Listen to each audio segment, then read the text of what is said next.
fascinating, but you make a great point, and I'm curious to see how much size poses a threat for the Heat zone because the Lakers are going to be collapsing the zone constantly.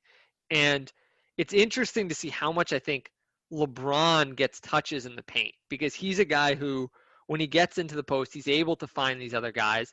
But you usually don't see many post ups against the zone defense. So I'm kind of interested. Do they put LeBron in the high post? And then where's Anthony Davis? Is he going to be in the low post on the other side against the zone that can get things kind of clogged up?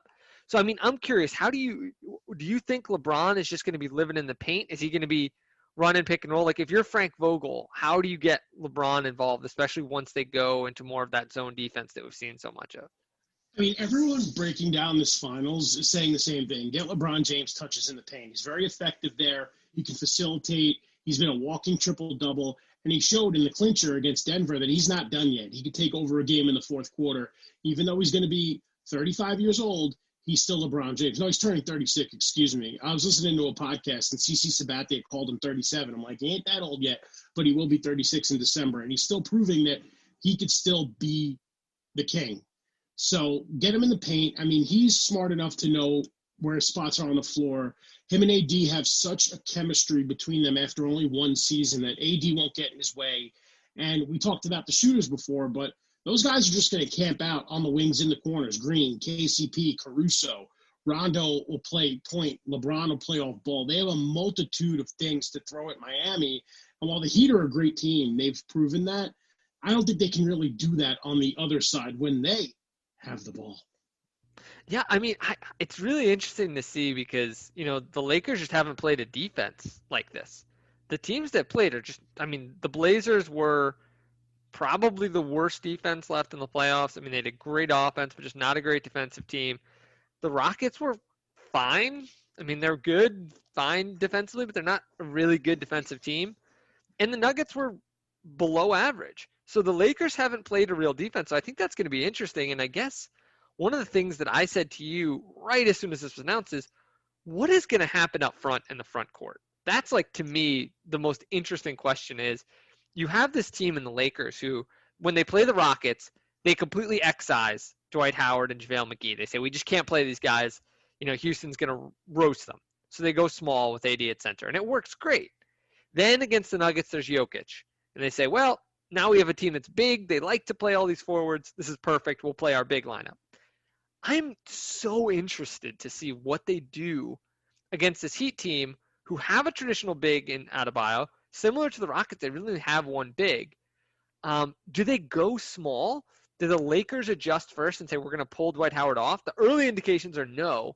And if Howard's out there, how does Spo react? Because, obviously you mentioned it a little bit, is that the zone is pretty weak for rebounding. Typically, one of the things that they say is you want to be able to either offensive rebound against the zone or shoot over the zone. And those are things, if Dwight Howard's out there, as you said, he sets the tone. He could kill them up front. So, I mean, how do you think this goes? Like, who do you think blinks first? Does Spo play bigger, or does Vogel downsize and take some of those bigs off the floor? Well, if we're doing a tale of the tape with the coaches, you have to give Spoelstra the upper hand. Like, Vogel's an excellent NBA head coach. You saw what he did in Miami, took the Heat to a game 7. I mean, with that group, it was Lance Stevenson and Roy Hibbert and a young Paul George and David West at the back end of his career. So Vogel and Spo have gone toe-to-toe before. The difference is the personnel. And I think Spo has to blink first because it's not like the Lakers have just one big. Anthony Davis could play center theoretically, but I think it's just bad on his body. He is still an injury-prone guy. So when you have McGee and Dwight Howard, even if they're only on the court for 28 out of the 48 minutes, I mean, I think it's time to give Myers Leonard a little bit of burn. It's 7 feet, 260 pounds. I mean, just have him up there and, even if you're trying to draw fouls on Dwight, get him in foul trouble. Like, this is going to be an excellent chess match to watch. And I think that Kelly Olynyk and Myers Leonard are going to have to get off the bench a little bit more than they have been because I think they have to play to the Lakers' strengths. Because I don't think Vogel will stop what's got them there. Look, everyone thought the Lakers were flawed. They got all the B and C free agents. But what they did when they came together, and remember, no Avery Bradley either, they have the upper hand going into the series, and not because they're favored by Las Vegas or whatever. They're favored because of who they have on the roster. You know, Jimmy Butler, as good as Bam's been, he's still kind of going at this alone. You know, you have LeBron James and an established superstar, Anthony Davis, on one side. But Davis is also playing in his first NBA Finals, so will he get a case of the yips like LeBron did, you know, when he was a young player? So, well, I'll tell you this, Jason. We had just made the assumption. I think the two of us just assumed that Bam was going to guard AD for most of this game. And the early reporting is Eric Spoelstra is going to play Jay Crowder at the 4. So Jay Crowder will be guarding Anthony Davis to start these games. So, I mean, I'm going to start by saying Jay Crowder better hit his threes if he's out there trying to guard Anthony Davis, because otherwise he's not going to have much of a purpose. But what do you make of that? And do you think Jay Crowder has any chance of guarding Bam to start these games? Jay Crowder guarding Bam? Sorry. I mean, maybe in practice. Freudian slip there. Jay Crowder guarding AD to start these games against the Lakers. I mean, what do you make of that matchup? I think we both thought Bam would get the assignment, but it sounds like Spo is going to trust Jay Crowder to guard AD to start these games. As long as Crowder's hitting a 3 on the other end, I think he'll be out there longer than he was in the conference finals.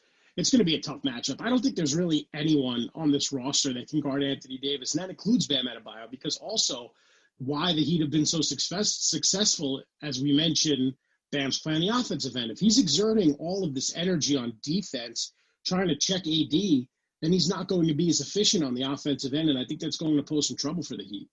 Yeah, I think something that's really interesting there is that you do think to yourself, if they put Butler on LeBron and Crowder on AD, one of the things that gives them the ability to do is when they're playing man, it means that when LeBron runs pick and roll, he's not going to have a great switch. And I think that's going to be something Spo is going to really think about in this series, is making sure that AD LeBron pick and roll is not weaponized for LeBron, where he can just go get easy baskets out of that pick and roll if they switch, because there are some guys in the Miami lineup, and I think this is a good way to kind of segue into when the Heat have the ball. They have these really dangerous offensive players, but they're not very good defensively. And LeBron is known to kind of pick on these guys, and the number one way is to kind of get those switches. And I think Spo is thinking about that a lot, of how to make it difficult to switch. And one of the ways is Goran Dragic and Duncan Robinson. If LeBron wants to get them, he's going to have to drag up, a Caldwell Pope, someone like that into the pick and roll, who just aren't as scary in the pick and roll. Teams are going to be less afraid to go under. I suppose it'll be Caruso or Danny Green. I mean, if Green starts hitting threes over you, top of the key, you might live with that. So I have a feeling that that's part of what Spo's thinking here. But let's kind of go to the other side, Jason, and say when the Heat have the ball, there's these shooters with Dragic and with Duncan Robinson. These are guys who have really lit up the playoffs. I mean, Dragic is the leading scorer for the Heat in the playoffs. He's been great as a pick and roll ball handler, great as a shooter, great getting into the lane. And then Duncan Robinson is having one of, if not the best, single three-point shooting seasons in the history of the league, which is crazy when there's a guy named Steph Curry who's still playing. I mean, how do you think the Lakers handled that part of it? Miami has a lot of ways to get their shooters open. How do you think the Lakers try to neutralize them when the Heat have the ball?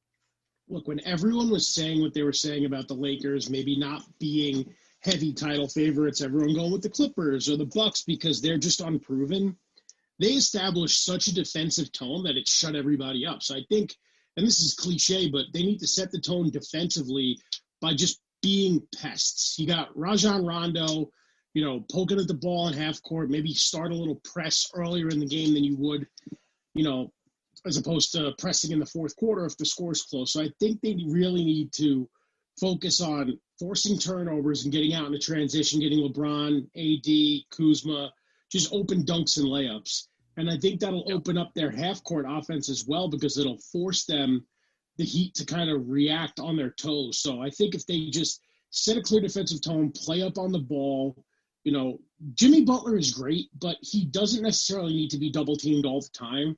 So just stay on your man. Mm-hmm. And, this is where the Heat can also have an advantage when Dwight Howard or JaVale McGee are on the floor defensively, is they could stretch the floor, force these guys to come up and out and make some good passes. So Mm-hmm. it's going to be an interesting matchup because these teams are built so differently that when Miami has the ball, they really need to take advantage of their small size and, take it to the hole, get open looks, and just keep that ball ping-ponging around. I'm also really interested to see how the Lakers match up defensively, just because you kind of expect that Anthony Davis might guard Bam, but I'm not sure that they will. I have a funny feeling they might let Dwight Howard guard Bam, and I wonder who's going to guard Jimmy Butler if that's the case, because I think Danny Green is too small. I think that Butler will go down to the post if he's got Green, and I don't think Caldwell Pope is good enough to guard him. So I do wonder if LeBron's going to get there, and if so, I wonder about foul trouble, because that's one of the things here that I see is Dwight Howard is one of the most foul-prone guys in the playoffs, and I do wonder if this Miami Heat team, who are really good at drawing fouls, is just going to live at the line in this series, because really, if they don't put LeBron on Butler, which I'm not sure Vogel wants to do, because obviously if LeBron gets into foul trouble in the series, that could really be a series shifting thing. If LeBron picks up 2 quick fouls at the start of the first quarter, all of a sudden this whole series changes, because now you're asking Rondo to run the offense for large stretches, and it really changes the whole complexion, because then it's much harder to go big. It's harder to go big with Rondo, Howard, and Davis, who are guys that you might not respect as much as shooters, without another connector like LeBron out there to help. So I'm really curious to see how that happens, how they kind of play that. Let's But I be mean, real. I think that kind of gets. Before we do Yeah, go ahead. predictions, let's be real. If either team is not getting to the foul line enough, they're just going to complain to the league. And then the game after, we're going to see 64 free throw attempts between the two teams, and the game's going to take 4.5 hours, because that's the era we live in now. Did Michael Jordan call the league office and say, hey, my players aren't getting to the line enough? It's a contact sport, okay? If you're not getting the calls, you're not getting the calls. And then the Nuggets had to do it. It makes me not want to watch when things like that happen. You get calls, you get calls. There's going to be a lot of free throws. If there was a missed call that decided the game, fine. But they shot 36 free throws and we shot 34. It's not fair. Just play. Like, it's amazing how LeBron has such a stranglehold on every team he plays for, that, like, he tells the Lakers, like, oh, gotta call the league, this is a problem. And then Mike Malone's like, oh, they did it, we're going to do it too. These games are going to take 4 hours, all of them. And I'm also just really curious to see, I mean, one of the kind of, I guess no one wants to say this. I mean, I'm sorry, I'm not like a LeBron hater. I'm not.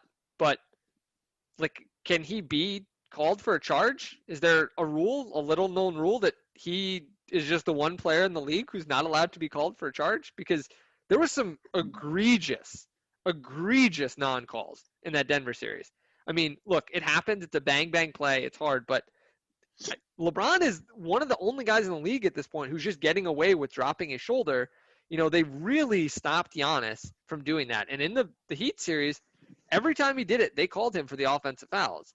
And they just haven't done it with LeBron. I mean, he just keeps doing this thing where he kind of gets into the lane, and they haven't really called it. And I'm curious to see what the Heat do, because you saw what they did to Giannis. They just said, we're going to build a wall around the rim, and he got whistled for offensive fouls. And I think that's going to be really, really interesting for LeBron, is if the Heat do that and then he's guarding Butler on the other end, the best offensive skill Butler has at this point is drawing fouls and getting to the free throw line. So I'd be worried about that part of it. Maybe they put him on someone less threatening, but if you put him on Dragic, all of a sudden now he's going to be in the pick and roll. You might have him guarding Bam for stretches. So I think foul trouble could be a big thing here. But I have just one last thing before we get into predictions, Jason, which is just, I think one of the things I really like about this Heat team, and this is coming from someone who hasn't picked them. I picked against them against the Bucks. I picked the Bucks, and then I picked the Celtics. So I have not been on the Heat train, but I love the way they run their offense. I love how multidimensional it is. It's not just the same thing over and over. They run lots of different sets, and lots of just natural flowing offenses with dribble handoffs and stuff. I mean, what do you think the Heat are going to play like in this series against the Lakers? I mean, what sort of actions do you see them running against this more traditional big team? You kind of talked about it a little bit before, but